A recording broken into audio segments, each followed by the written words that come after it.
പാകിസ്ഥാന്റെ ഉറക്കം കെടുത്തിക്കൊണ്ട് ഇന്ത്യയുടെ ജലക്കാർഡ് വീണ്ടും. സിന്ധു നദീജല കരാറിൽ നിന്നുള്ള പിന്മാറ്റത്തിന് പിന്നാലെ ചെനാബ് നദിയിൽ മെഗാ അണക്കെട്ട് നിർമ്മിക്കാനുള്ള നിർണായക നീക്കത്തിന് തുടക്കമിട്ടിരിക്കുകയാണ് കേന്ദ്ര സർക്കാർ. ജമ്മു കാശ്മീരിലെ ഉദ്ധംപൂർ, റംബാൻ ജില്ലകളിലായി 1856 മെഗാവാട്ട് ശേഷിയുള്ള സാവൽകോട്ട് ജലവൈദ്യുത പദ്ധതിക്കാണ് ഇന്ത്യ ജീവൻ നൽകുന്നത്. ഇതിന്റെ ഭാഗമായി national hydro electric power corporation 5129 കോടി രൂപയുടെ നിർമ്മാണ ടെൻഡർ ക്ഷണിച്ചു കഴിഞ്ഞു.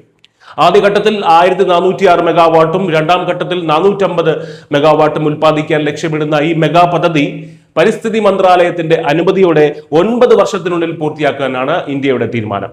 ചെനാബ് നദീതടത്തിലെ മറ്റു പദ്ധതികൾ യുദ്ധകാലാടിസ്ഥാനത്തിൽ പൂർത്തിയാക്കാനും കേന്ദ്രം കർശന നിർദ്ദേശം നൽകിയിട്ടുണ്ട്. 1000 മെഗാവാട്ട് ശേഷിയുള്ള പക്കൽദുൽ, കിരു പദ്ധതികൾ 2026 ഡിസംബറോടെ കമ്മീഷൻ ചെയ്യും. ചെനാബ് തടത്തിലെ ഏറ്റവും വലിയ പദ്ധതിയും 167 മീറ്റർ ഉയരമുള്ളതുമായ പക്കൽദുൽ ഇന്ത്യയിൽ തന്നെ ഏറ്റവും ഉയരം കൂടിയ അണക്കെട്ടുകളിൽ ഒന്നാണ്. കൂടാതെ 2028 മാർച്ചോടെ ക്വാർ പദ്ധതിയും പൂർത്തിയാകും. പാകിസ്ഥാന്റെ ജീവരേഖയാണ് സിന്ധു നദീതടം. പാകിസ്ഥാനിലെത്തുന്ന വെള്ളത്തിന്റെ 3/4 ഭാഗവും ഇന്ത്യയിൽ നിന്ന് ഒഴുകുന്ന നദികളിൽ നിന്നാണ്. അവരുടെ കൃഷിയുടെ 90% ജനസംഖ്യയിൽ 10-9 പേരും ഈ ജലത്തെയാണ് ആശ്രയിക്കുന്നത്. സിന്ധു കരാർ അവസാനിച്ച സാഹചര്യത്തിൽ അണക്കെട്ടുകൾ പൂർത്തിയാകുന്നതോടെ വൈദ്യുതി ഉൽപാദനത്തിനൊപ്പം പാകിസ്ഥാനിലേക്കുള്ള ജലപ്രവാഹം നിയന്ത്രിക്കാനും ഇന്ത്യക്ക് പൂർണ്ണമായും സാധിക്കും.